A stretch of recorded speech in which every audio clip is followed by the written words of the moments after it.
সকাল 6টার মধ্যে আমরা বাড়ি থেকে বেরিয়ে গেলাম স্টেশনে যাওয়ার জন্য। সমস্ত লাগেজ তো আগে থেকে গাড়িতে তোলানো হয়ে গেছে, এবার আমিও উঠে যাব গাড়িতে। কোথায় যাচ্ছি সেটা একটু পরেই নয় বলছি। তো বাড়ি থেকে বেরোনোর সময় দেখছি রাস্তায় প্রচন্ড কুয়াশাও পড়েছে। বাড়ি থেকে বেরিয়ে আমরা সোজা চলে এলাম এনজেপি রেলওয়ে স্টেশনে। আমাদের ট্রেন তো আসার কথা ছিল 8:20-তে, বাট ট্রেনটা আসতে কিন্তু অনেকটাই লেট করেছে। আমরা 2 ভাই 2 দিদি, বাবা মা, 2 দিদির ছেলে, জাইম্বু, আমার পিস্তাতো দিদি এবং আমার মাসি, আমরা সকলেই মিলে যাচ্ছি ঘুরতে। এদিকে আমার দিদি শাশুড়ি মা মানে আমাদের মাসি আমার দিদিকে ছাড়তে স্টেশনেও এসেছিল। তারপর এখানে তাতাই ওর ঠাম্মিকে টাটা করে দিল। এবারে চলে এলো ট্রেন আর আমরাও ট্রেনে উঠে গেলাম। ট্রেনে উঠে সিট তো নিয়ে নিলাম, সিট নেওয়ার পরে বসলাম আর ছেড়েও দিল এনজিপি থেকে ট্রেন। আর আমরা সমস্ত খাবার বাড়ি থেকে নিয়ে এসেছিলাম, কারণ বাইরে থেকে কোনো কিছুই খাবো না এই গরমের মধ্যে। যেহেতু বাড়ি থেকে এত সকালে বেরিয়েছি তাই খেয়ে আসা হয়নি। স্টেশনে উঠেই প্রথমে হালকা টিফিন করে নিলাম। ট্রেন তো ছেড়ে দিল, পুরো 24 ঘন্টা আমাদেরকে এই ট্রেনেই কাটাতে হবে। তার মাঝেই পড়ে গেল ভীষণ গরম। আমি ওপরে উঠে গেলাম একটু শোয়ার জন্য, আর মাসি দেখছি এখানে খুব সুন্দরভাবে রিলসও বানাচ্ছে। আর জাইম্বু একটা তরমুজ এনেছিল আর তাতাইকে দেখলাম তরমুজটা নিয়ে কাটছে, তবে আমি তো তরমুজ খাই না, তার জন্য ওরাই খেলো।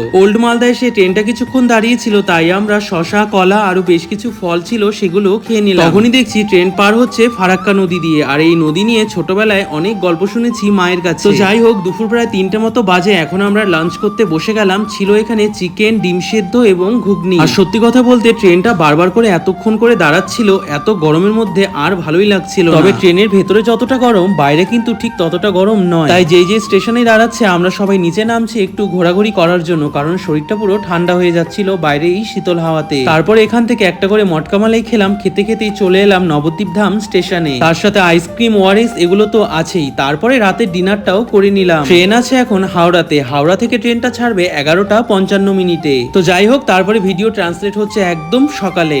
আমরা ঢুকে গেছি উড়িষ্যায়। হ্যাঁ বন্ধুরা, আমরা যাচ্ছি আজকে পুরীতে। তারপরে জানতে পারলাম পুরী স্টেশন অব্দি ট্রেনটা যাবে না, ট্রেনটা নাকি ক্যান্সেল হয়েছে। পুরীর আগের একটা স্টেশনে আমাদেরকে নামিয়ে দিয়েছিল। তারপরে ওখান থেকে আমরা একটা গাড়ি রিজার্ভ করে সোজা চলে গেলাম পুরী সি বিচের সামনে। তারপরে গিয়ে সমুদ্র দর্শন হলো, রুম নিয়ে ফ্রেশ হয়ে চলে গেলাম লাঞ্চ করার জন্য। লাঞ্চ সেরে সকলে চলে গেল রুমে আর আমি চলে গেলাম সেলুনে। সেলুন থেকে সোজা চলে গিয়েছিলাম সমুদ্রে। তো পরের ভিডিওগুলো তোমরা দেখতে পারবে নেক্সট পার্টে। Thank you so much for watching this video.